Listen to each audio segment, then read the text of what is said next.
This song is so magnificent, so beautiful. Wait, what's going on? Oh, right. What's up, guys? American Duke here, and yes, I'm bringing you one of these games, a visual game. Dun dun dun. I don't know what I'm doing. Anyway, this is called 1000 Lies. Don't know much about this game. That look interesting. There's some good comments about it, I guess. For a short kind of visual game. So I'm just gonna try this out. I don't know why I mean try it out. I'm just gonna do it anyway. Whatever, right? So without further ado, let's get to it. But maybe we should make it more like a movie in a way. So yeah, we'll probably do that. Hopefully.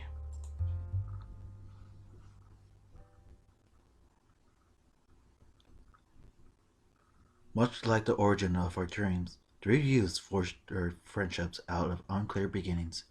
The innocence of their childhood souls knew nothing of the ulterior motives that the jaded mind of an adult might have.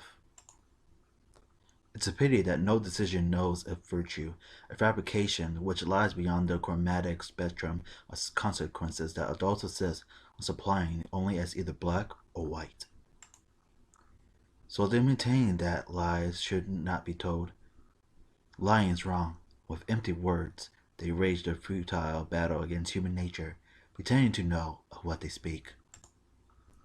It's ironic how, rather than raising lies by teaching us not to fabricate falsehoods, we learn to make them better.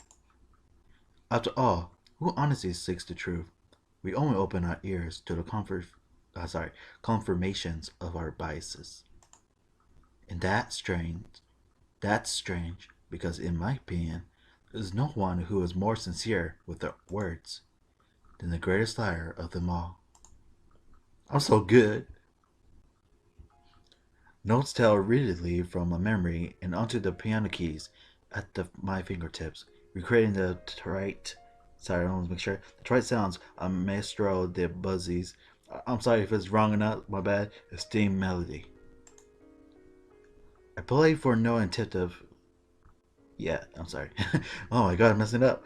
Attentive listeners. In no grand auditorium. Only one man fell within earshot of my tune. As weak with his words as with his posture, he shifted his eyes about in a mixture of fear and doubt. Even if I were to close my eyes, I could draw his features in the void with nothing more than my memories. Every feature, every pulsing moment, the signs on his face that age had yet to win its long battle against his youth. I could still taste the crisp, bittersweet flavor my mind gave to the air on the day I found him, staring so intently at the starry sky as if he wanted to leave the rest of the world behind. That infamous night, quietly overseen by Maestro de Buzzi, would change everything forever.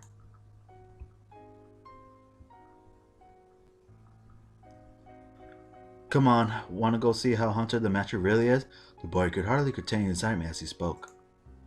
His two friends, his only audience, found a response, reluctant to give him their answer. They couldn't be fooled by such superstitions as ghosts, nor were they motivated to spend their time disproving their existence. Yet somehow, they just couldn't find it in themselves to say no to the eager friend, perhaps due to his eloquence, or to be frank, his persistence.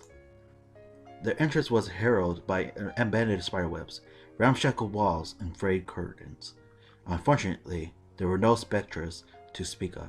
The boy had little need of his ghost now, though, for the determining signs of fear that gripped his friends served more than adequately as his entertainment for the day. So, our intrepid leader took point, taking his exploration party deeper into the dust fouled interior of the old mansion. He brought his attention to a single book laid atop an aging podium, a sure sign that no pages of content were more worthy of reading than those found within his centerpiece on display. His words were still legible, if only just, and apart from the rest of his treatises on keeping close relationships unbroken, it offered a dire warning. By the way, if I'm sorry if it's wrong, I'm saying words wrong or not, my bad, okay? Disgrading that which does not belong to you will not bring nothing but punishment. That which you love would inflict inevitably, I'm sorry, I can't say, become the greatest of your fears. When during the CCG, three elements must become two. Which one will you discard? If it had been a spell from the witch's book, the three youths lacked the knowledge to understand it. Nonetheless, they would soon regret having brought life to the words upon the page. From out of the darkness, shackles appeared and bound the three together with an unbreakable chains that only they could see, doomed to keep each other's company eternally. Dang, it's dark. Something deep. Hey, do you think I could learn to play the piano? Are you serious? Why should I bother to teach you? You have more time to learn than I have. No, that's not what I meant. I was just curious. Well, it's a simple question with a long and complicated answer, so here it is. No. What? Why? Not. What? Why not? Do you need me to spell it out for you? You're the expert. It should be hard to tell me what's wrong. What's wrong? Oh, where do I begin? For example, those sausage links you call your fingers? You think there's any instrument that would accommodate you? Sounds like you're just trying to make me go away. Never heard of anyone not being able to play piano for such a stupid reason. I suppose that depends on your goals. You can bang away at the keys to your heart's content, for example. You're not very good at this pep talk thing, you know.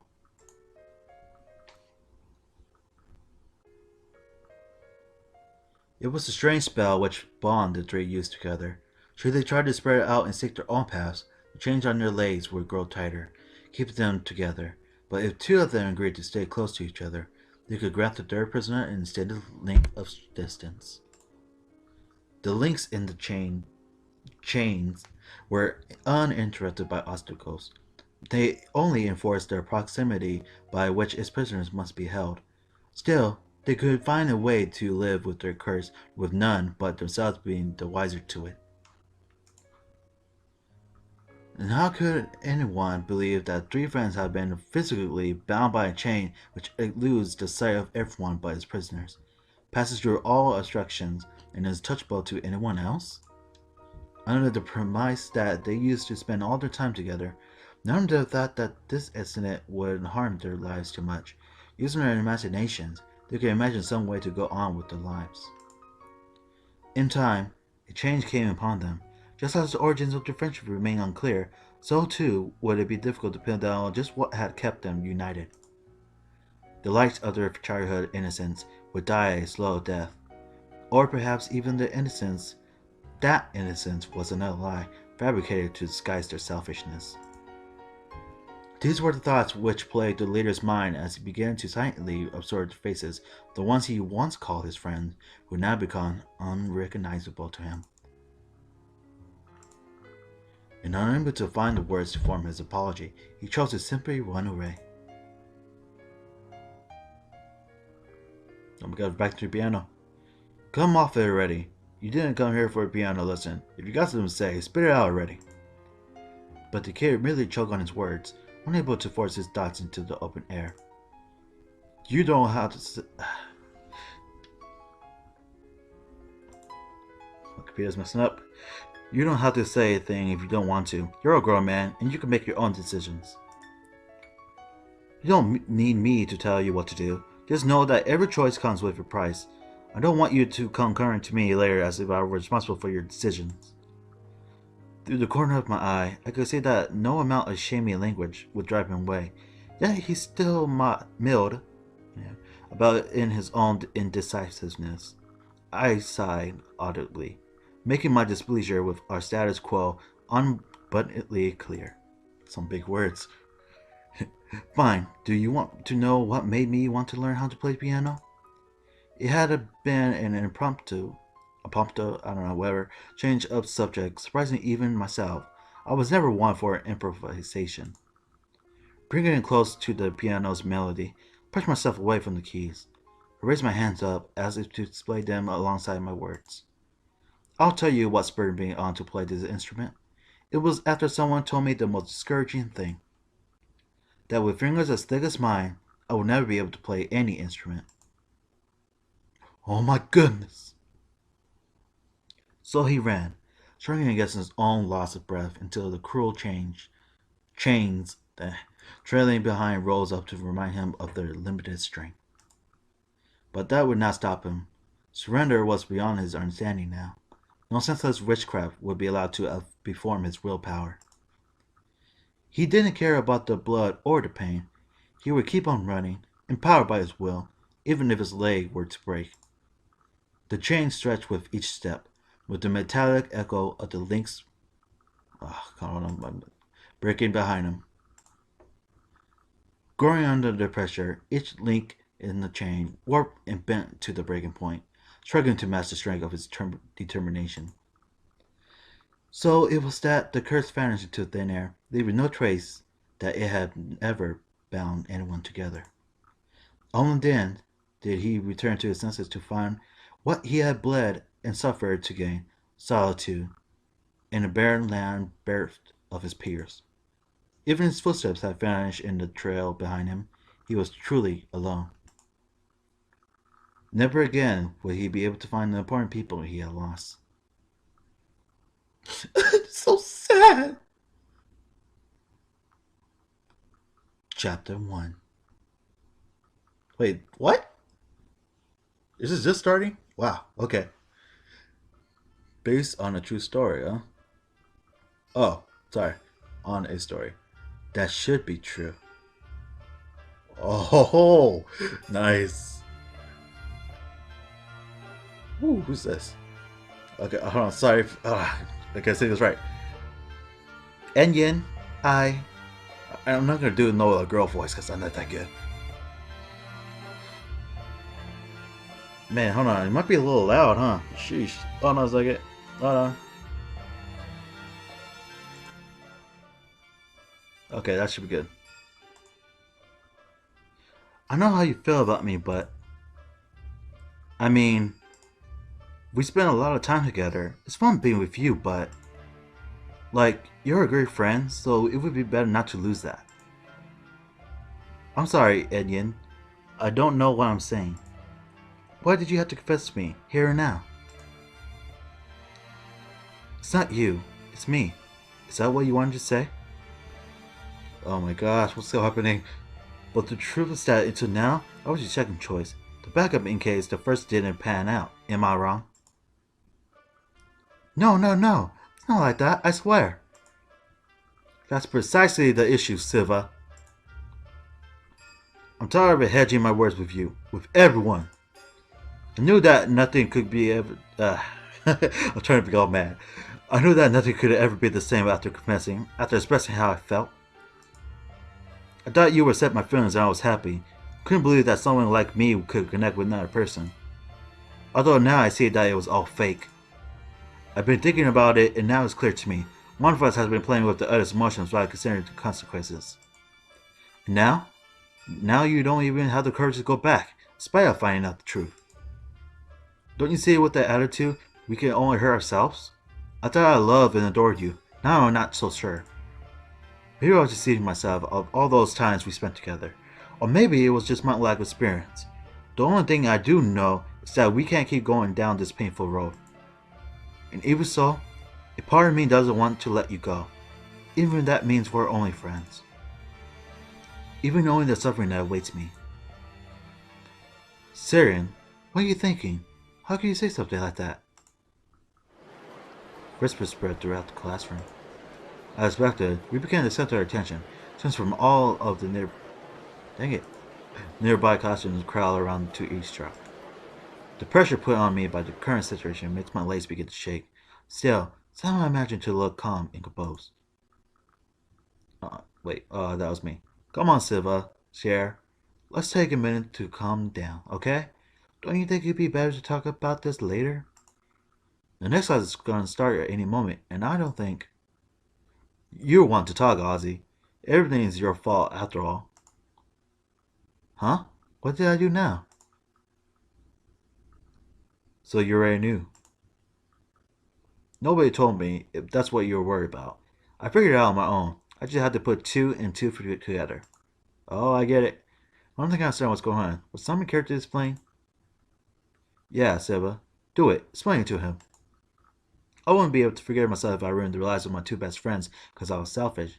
I've already been rejected. Are you sure about that, Indian? I don't want to. Silva puts her hand. Silva puts her hand on my shoulder as she tries to cheer me up. I nod at her to indicate that she can continue. Then I choose to walk away, leaving them in silence. Push my way past a crowd of students and teacher. I head into the hallway without ever looking back. I'm running away, I know, but there are times when being a coward is the only way to survive on the battlefield. From the hallway, I can still hear what's happening on the other side of the door. I can hear the woman I love declaring her love for another man. I knew it. Sucks for you, man. The students inside the classroom suddenly interrupt in various noisy reactions. The combined sound deafens everything else. Even then, there's still a sound I can't ignore. My heart is broken, leaving me feeling empty inside. How foolish. I'm no more than a feeble cocklow, whatever, designed to never leave his nest. My soul is sinking further into the drain of desperation, while the world keeps spinning. I'm unable to bear the sound of everyone else's happiness. My sanity is blinded by jealousy, which is trying to cause me to retreat into loneliness. I'm not even a third of the man I used to be, but what reason should I keep this farce up? I'm sorry, Silva. I would be lying if I said that I didn't like you. Then what's the problem? There is no problem. You're beautiful. Any man's ideal woman. I dreamt of you many times, of us being together. When I walked, while I hold your hand, even our wedding. I dreamt of the house we could buy, the 3 kids we could have, the names we could give them. Ozzy? But it's impossible now. The truth is, I'm in love with someone else. Oh my goodness! Sorry. So, it is true. I had expected it, but I couldn't believe it. She's here, right? That's right.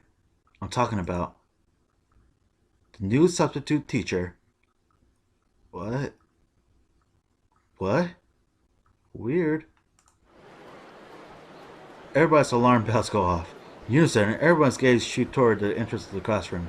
Standing there is the wide-eyed substitute teacher, waiting for her very first class. The tension causes her to drop her brakes. Soft, stuttering noise is all that her brain can process right now. Regardless, she didn't need to say anything, not before she got caught by sudden, hysterical applause. Great, how fantastic. I knew beforehand that something like this might happen. The silence is deafening. You can see the pity growing on everyone's faces. It feels as if the Grim Reaper himself had sentenced them all to an ill fate. You had wanted to fess before Ozzy did. Both of us knew what he had been planning, about his unrequited love for the teacher that the rest of this class hasn't even met yet. That's why we had to move on ahead, you out of fear and out of despair. My words, parted by the sound of my breathing, accompanied by the sound of my steps, crashed down upon Silva as I walked to my desk. Although the weight of her actions crashing down upon her shoulders, Silva managed to rise up again, purely out of self-pity. Despite knowing that, you still took the risk.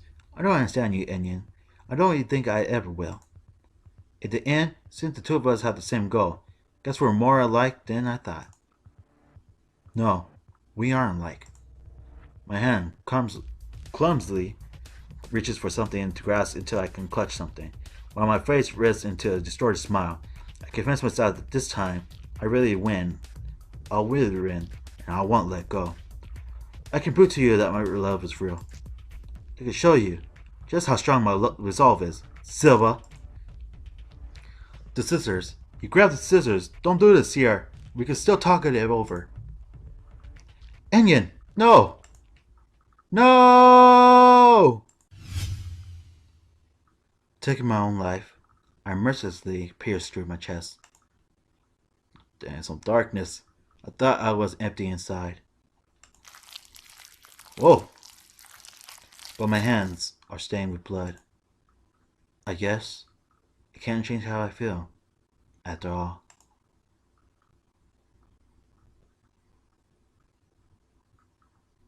Goodbye, Silva.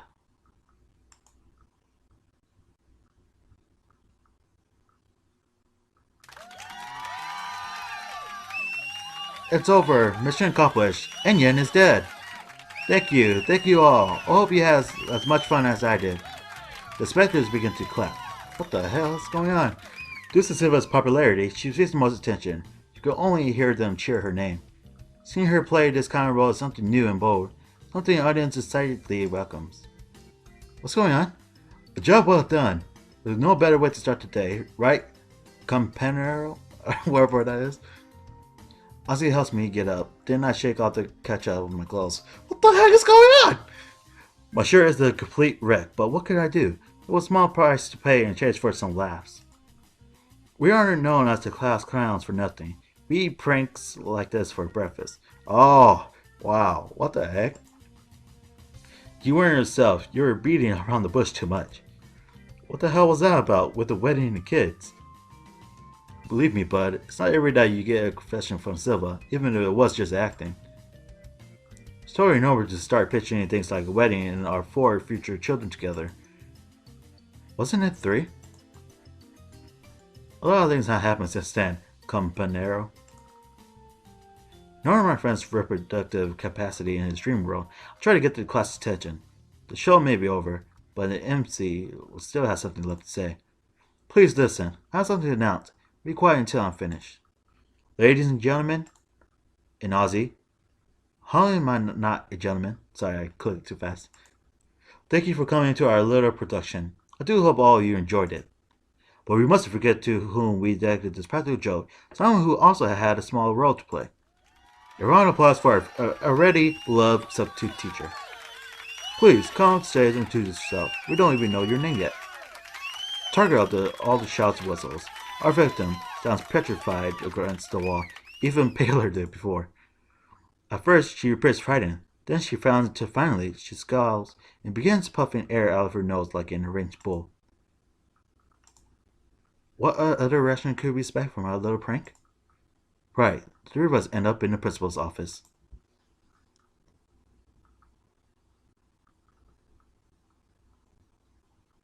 And we will end it there.